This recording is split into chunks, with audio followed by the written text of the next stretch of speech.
Eh bien, bonjour chers amis, ici François. Alors, je vous retrouve aujourd'hui pour une vidéo où je vais revenir sur ces idées qui circulent régulièrement, selon lesquelles, eh bien, si on est raide, on va avoir de la difficulté à pratiquer le yoga.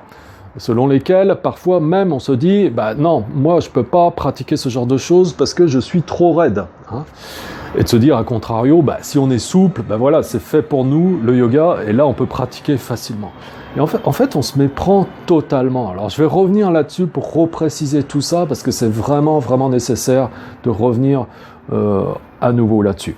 Alors avant de continuer, bah, je vous invite, si ce n'est pas encore fait, à vous abonner à cette chaîne YouTube en cliquant sur le bouton qui est situé en bas et au milieu de cette vidéo. De cette manière, vous êtes mis au courant en temps réel de chaque nouvelle vidéo que je sors, pour vous permettre de bâtir une philosophie de vie toujours plus solide, jour après jour, pour plus de bonheur pour vous et autour de vous. Bref, pour une vie plus harmonieuse pour tout le monde. Donc, qu'en est-il si on est raide par rapport à notre pratique du yoga? Alors, quand on parle de raideur ou de souplesse, ça induit l'idée qu'on fait référence au corps physique. Comme si la pratique du yoga, ça se limitait à des pratiques physiques. Alors qu'en réalité, quand on fait ces pratiques physiques, et quand on parle de raideur ou de souplesse, eh bien on parle des postures, n'est-ce pas? Et les postures, ce ne sont que des moyens pour nous permettre vraiment de pratiquer le yoga. Qu'est-ce que je veux dire par là?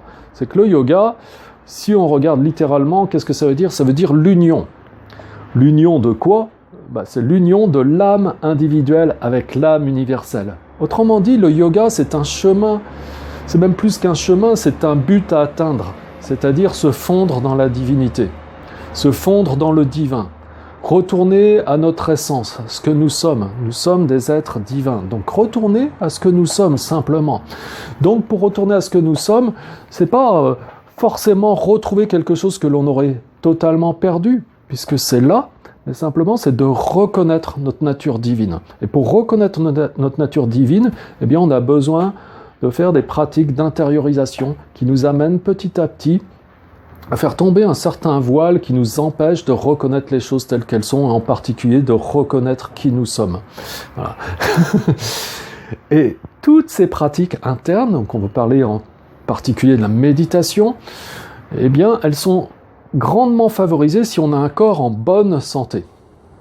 Alors que si on n'est pas bien dans son corps, bah c'est difficile d'être concentré, ou d'avoir un bon moral, ou d'être disponible, d'être clair, d'être tranquille, n'est-ce pas? Quand on est malade, on voit très bien. Hein. Donc les pratiques physiques qui nous aident sur le chemin du yoga, donc les asanas, les postures de yoga, comme on dit. Moi, j'aime plutôt dire les postures pour le yoga, parce qu'elles sont là pour servir notre pratique du yoga. Elles sont là pour vraiment nous permettre d'être dans une santé optimale, de telle sorte que l'énergie circule vraiment librement. Et quand les souffles peuvent circuler librement comme ça, eh bien c'est beaucoup plus facile de se concentrer. Et quand c'est plus facile de se concentrer, eh bien on peut mieux observer les choses. On peut mieux regarder comment ça se passe à l'intérieur de nous-mêmes, comment fonctionne notre esprit, et devenir familier avec tout ça. Hein. Donc ce sont plus des moyens qu'une finalité en soi, les postures. D'accord? Bon, ceci étant dit, quand on est souple, très souple, on peut être tellement à l'aise dans son corps que finalement, on va pouvoir exécuter extérieurement des postures. Extérieurement, on va pouvoir dire « Waouh, c'est beau !» Alors même maintenant, il y a des championnats de yoga où les gens ils font les postures les plus incroyables extérieurement comme ça. Voilà. Et on recherche que la performance physique. Ça, ce n'est pas du yoga. Hein. Et on peut être tellement à l'aise dans son corps que finalement, on peut avoir l'esprit qui est complètement ailleurs. Donc à ce moment-là, on n'est plus du tout dans une pratique de yoga. Extérieurement, on peut avoir des choses qui ressemblent à des techniques que l'on utilise sur le chemin du yoga, mais qui n'ont rien à voir avec du yoga, qui ne sont que de la culture physique, voire même parfois du sport, quoi. Hein, avec cette idée de compétition, chose que le yoga n'est pas du tout. Hein. A contrario, si on est raide, un petit peu raide, et que parfois on est même un petit peu en souffrance avec son corps, eh bien, Soit on est là et on lutte contre la souffrance, et puis il n'y a rien qui va s'arranger, soit justement on va en faire un support d'intériorisation, et justement on va être d'emblée à la fois dans une pratique physique, mais à la fois aussi dans une pratique interne.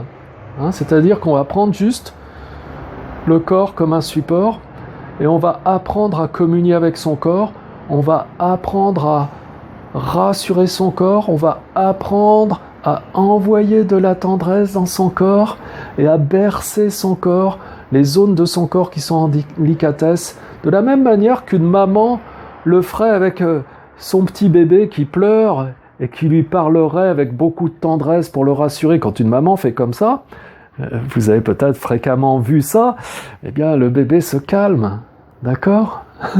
Et bien là, de la même façon, si vous placez votre esprit et vous communiez avec beaucoup de tendresse avec les zones de votre corps qui sont un petit peu en délicatesse, et que vous observez simplement, et bien peut-être qu'à votre grande surprise, vous allez remarquer que le corps se détend, puis que finalement les douleurs s'estompent. Et c'est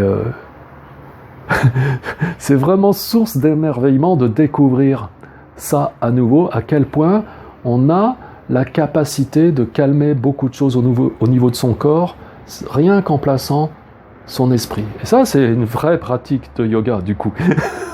Et donc, quand on a un support avec un peu de raideur, un peu de limitation, voire un petit peu de petite douleur, c'est plutôt une aide pour pratiquer. Donc c'est plutôt un avantage, je dirais. Vous voyez ? Voilà, alors j'espère que ça vous a éclairé parce que c'est important. Si vous avez encore quelques questions résiduelles, surtout n'hésitez pas à les poser en dessous de cette vidéo, j'y répondrai avec bonheur. Et si vous avez aimé cette vidéo, cliquez sur j'aime, partagez-la surtout sur vos réseaux sociaux, faites-en profiter tous vos amis. Et vous m'aidez ainsi aussi à développer toute mon activité. Et pour terminer, n'oubliez pas que vous êtes libre de télécharger gratuitement la méthode de méditation ici et maintenant que je vous offre, qui est en libre accès. Vous avez juste à cliquer sur le lien qui apparaît maintenant, ça vous redirige vers une autre page où là vous indiquez votre prénom, votre adresse email et vous recevez un email avec un lien de validation et derrière vous avez donc cette méthode qui est mise entièrement gratuitement à votre disposition, donc n'hésitez pas, profitez-en et je vous dis à bientôt pour la prochaine vidéo. Au revoir mes amis.